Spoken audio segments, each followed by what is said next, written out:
Channel S के मैं हूँ आफरीन और ये है मेरा टोक्यो। टोक्यो से hello to my audience, to my subscriber. से हेलो हेलो आप सभी को 7वां रोज़ा मुबारक हो मेरी और मम्मा की तरफ से। यस, इसे जाना है खेलने। आई थिंक मुझे इसे छोड़ देना चाहिए। यस, तो आज है 7वां रोज़ा।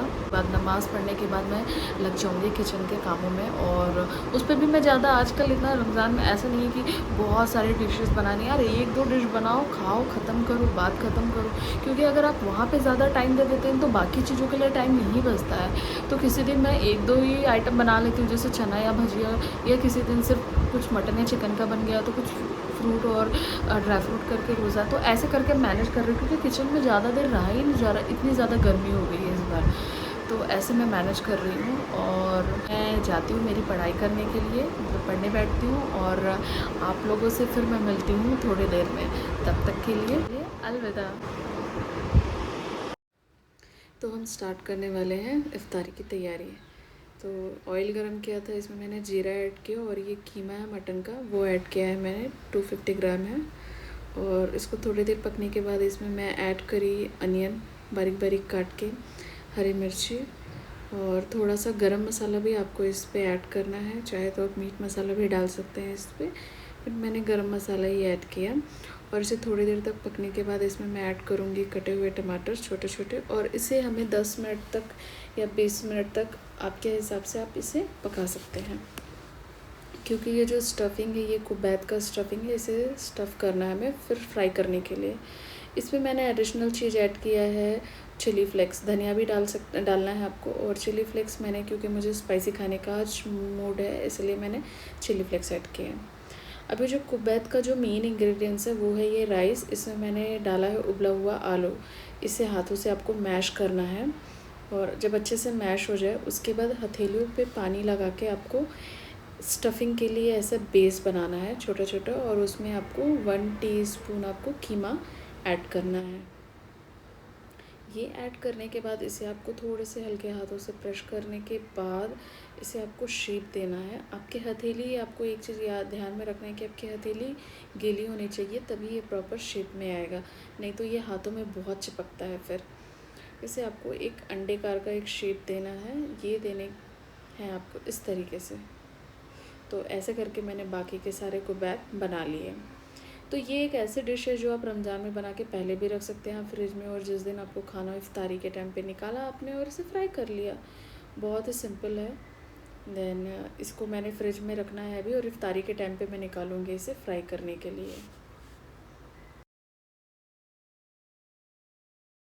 टोक्यो क्या कर रहा है किचन में मामा के साथ? हाँ टोको,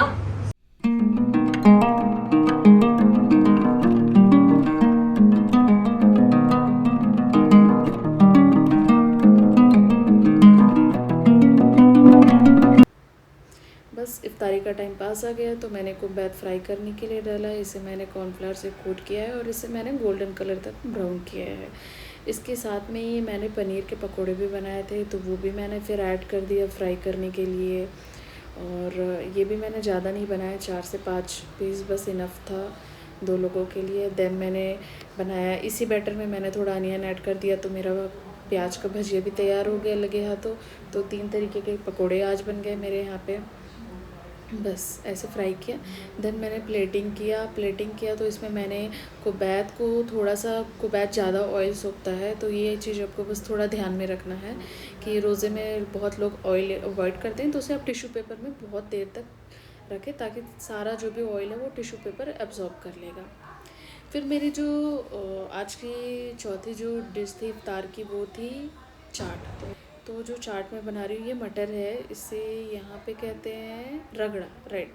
तो रगड़ा पूरी चाट बना रही हूँ मैंने, ये घर पे ही मैंने तैयार किया है। इस पर थोड़ा प्याज, टमाटर, धनिया पत्ती, हरी मिर्ची, और इमली की चटनी घर पे बनाई मैंने, पुदीने की चटनी भी। इसमें थोड़ा पानी पूरी तोड़ के डाला, और बस सेब, टमाटर, जो भी आप ऐड करना चाहें आपके टेस्ट के हिसाब से, वो रेडी हो गया था। देन मैंने यहाँ पे जल्दी जल्दी करीब आ रहा था वक्त इफ्तारी का, तो मैंने सेवई भी तैयार कर लिया था, वो मैंने रेडी कर लिया बस। Hello good evening all. तो पूरे लंबे दिनों के बाद लाइक लंबे टाइम इन द सेंस कि मॉर्निंग से लेके अभी तक शाम होने तक काफ़ी बिजी थी मैं, बहुत कुछ काम था, बहुत कुछ किया, सोई भी बट नींद नहीं हुई।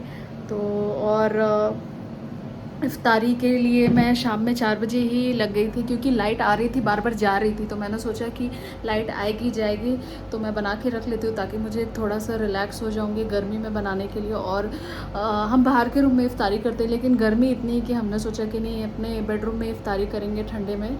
तो यहाँ पे हम बैठ के कर रहे इफ्तारी, और इफ्तारी ऑलमोस्ट मेरे सामने है, काफ़ी सारी चीज़ें बना ली आज मैंने, मुझे यकीन नहीं हो रहा इतनी गर्मी में।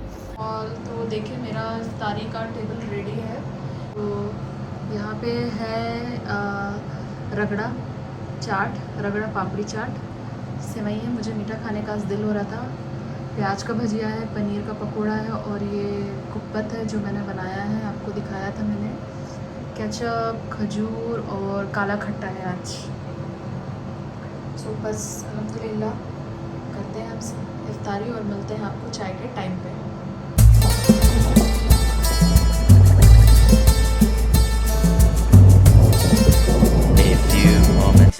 Hello, good evening again. और अभी बज रहे हैं 8 o'clock, मेरी चाय हो गई, इफ़्तार हो गया। इफ़्तार में तो देखा आपने मैंने आज कितनी मेहनत करके 4 डिश बना लिए। इफ़्तारी अल्हम्दुलिल्लाह से बहुत अच्छे से हो गई और पेट बहुत भर गया, तो मैंने सोचा कि आज मैं डिनर कैंसिल, डिनर बनाने का काम ख़त्म मेरा, जो मैं कि हमेशा चाहती हूँ कि कुछ भी तो भी हो जाता तो मुझे खाना कम बनाना पड़ता। आज ऐसी हुई क्योंकि मुझे अचानक से कुछ याद आया कि हमें कहीं जाना चाहिए, रमज़ान का मौका है और रमज़ान के मौके पे वो चीज़ आती है पुणे में, तो एक बार जाके देखना चाहिए, ट्राई करना चाहिए, और कुछ अच्छा मिल गया तो खा भी लेना चाहिए। तो बस ईशा का टाइम हो ही गया है, मैं बस रेडी होके चले जाऊँगी और मैं वहाँ पे जाने के बाद आपको दिखाऊँगी उस जगह में, और वहाँ पे कुछ यादें भी जुड़ी हैं मेरे, मैं हर साल वहाँ पे रमज़ान में जाया करती थी, और शायद वो ये जब मेरा ब्लॉग आएगा तो मेरी फैमिली वालों को वो चीज़ें रिकॉल हो जाएगा कि अरे वो मिस करेंगे पक्का से, तो इसलिए मैं वहाँ पे जा रही हूँ उनको ये मेमोरी रिकॉल करने के लिए। तो मैं आपको लेके चलूँगी और होपफुली आपको पसंद आए, और क्या बोलूँ, और बस इतना ही अभी के लिए फ़िलहाल इतना ही। मैं हो गई हूँ रेडी जाने के, मेरे मिरर में दाग लगा है जिसकी वजह से दिख नहीं पा रही हूँ, now I am all set.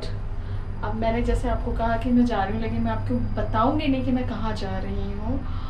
ऐसी जगह जा रही हूँ जहाँ पे हम पहले जाया करते थे, पर आने वाले कुछ 2-3 सालों में वहाँ पे जाना नहीं हुआ, और इस साल जा रहे हैं, देखते हैं वो चीज़ें हैं वहाँ पे कि नहीं है, क्योंकि कोरोना की वजह से बंद हो गई थी।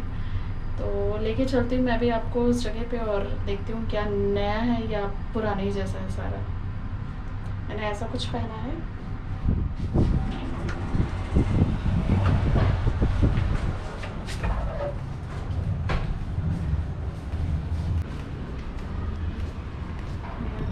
कुछ ऐसा है।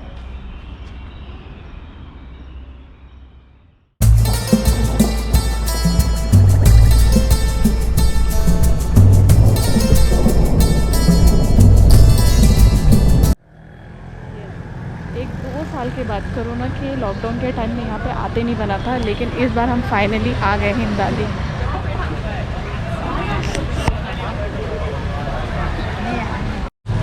तो यहाँ से अंदर जाते हुए हम भी गए हैं, यहाँ पे फूड स्टॉल लगा है, कबाब,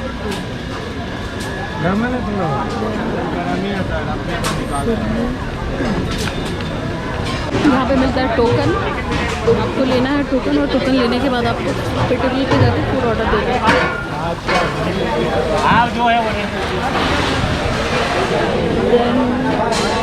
यहाँ पे है आई थिंक बिरयानी सारा।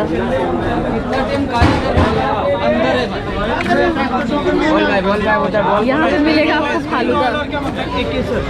हाँ अंकल, कुछ पूछा आप मेरे से? सारे अलग अलग टाइप के ये फालूदा है। देन यहाँ पे आपको ऐसा फील आएगा कि आप शादियों में जैसे खाना खाते हैं वैसी वाली फीलिंग आएगी।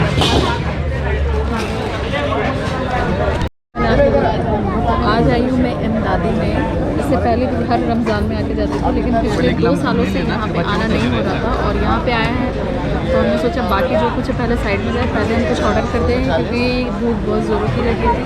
तो ऑर्डर किए चिकन टिक्का मसाला, 2 रुमाली रोटी और चिकन का कबाब। देखने में अच्छा लग रहा है, खाने लगे।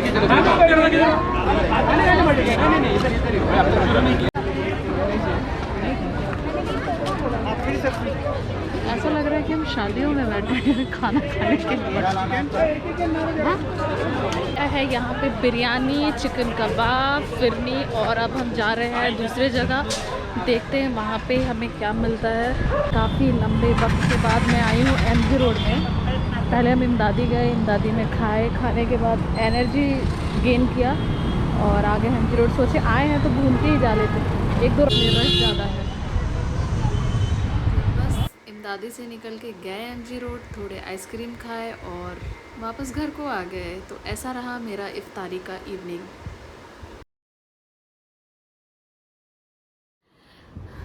Yes hello. तो मैं गई थी कैंप MG रोड में इमदादी, जहाँ पे इफ्तारी के लिए लोग स्टॉल लगाते हैं जो पूरी रात चलती है। तो वहाँ पे हमने सोचा कि आज इफ्तारी और नमाज के बाद हम जाते हैं इमदादी। थोड़े से वो पुराने दिन जब जाया करते थे ऑफिस के टाइम में, कॉलेज के बाद, या नहीं कॉलेज के टाइम में तो नहीं आया था, खैर ऑफिस के टाइम में 2018-19 के आसपास से वो स्टार्ट हुआ लगना, जहाँ तक मुझे आइडिया है। तो हम हर साल वहाँ पे जाया करते थे अपनी फैमिली के साथ। तो मैंने सोचा कि कोरोना के बाद 2 साल तो वो बंद था, तो इस साल हुआ है तो जाकर देखते हैं कैसा है। तो ठीक था, इतना कुछ ज़्यादा वहाँ पे था नहीं। और पहले उनका मेन्यू था जो काफ़ी बड़ा हुआ करता था, अभी ऐसा है कि बहुत छोटा सा मेन्यू आप ईजिली सेलेक्ट कर लोगे। पहले तो इतने सारे ऑप्शंस रहते थे कि आपको बहुत टाइम ज़्यादा था सिलेक्ट करने में। हाँ हाँ हाँ, देख रहे हैं? ओके, मैं उससे दिखाती हूँ। तो हम वहाँ गए, थोड़ा घूमे, थोड़ा खाए पिए और उसके बाद बस घर आ गए। ठीक है, तो घर आने के बाद मेरे साथ एक हो गया कांड कि ऐसा था कि इवनिंग में कुछ टाइम के लिए इवनिंग में पानी नहीं आ रहा था। मैं चली गई टैप वाटर ऑन करके, क्योंकि मैंने जब पानी के लिए चालू किया पानी नहीं आ रहा था तो मैं बंद करना भूल गई और वो चालू था। और जब मैं घर आई तो घर पूरा पानी से भरा था और टोक्यो उसके ऊपर छपाछप खेल रहा था। तो ऐसा था। तो घर आने के बाद पूरा घर साफ़ किए हैं। तो फिर मैं मिलती हूँ आपसे कल, या आप जब ये ब्लॉग देखेंगे उसके बाद के ब्लॉग में मैं मिलती हूँ, क्योंकि अभी मैं बहुत थक चुकी हूँ। तो मैं आज का ब्लॉग यहीं पे एंड करती हूँ। तो मेरे लिए नहीं, टोक्यो के लिए, अगर टोक्यो का छोटा मोटा जो भी आपको उसका एंट्री पसंद आता है, सेलिब्रिटी वाली एंट्री जो देता है, तो उसके लिए मेरे वीडियो को लाइक कीजिए, कमेंट भी कीजिए और मेरे चैनल को सब्सक्राइब कीजिए। तो मैं मिलती हूँ आपसे अपने नेक्स्ट ब्लॉग में, तब तक के लिए अलविदा, बाय बाय। क्या चल रहा है टोक्यो? अपने दर्शकों को बताओ कि घर में कैसे पानी भर गया था, मम्मी कितनी गलतियाँ करती हैं और उन गलतियों का शिकार मैं होता हूँ कभी कभी। मैं मासूम बिल्ला।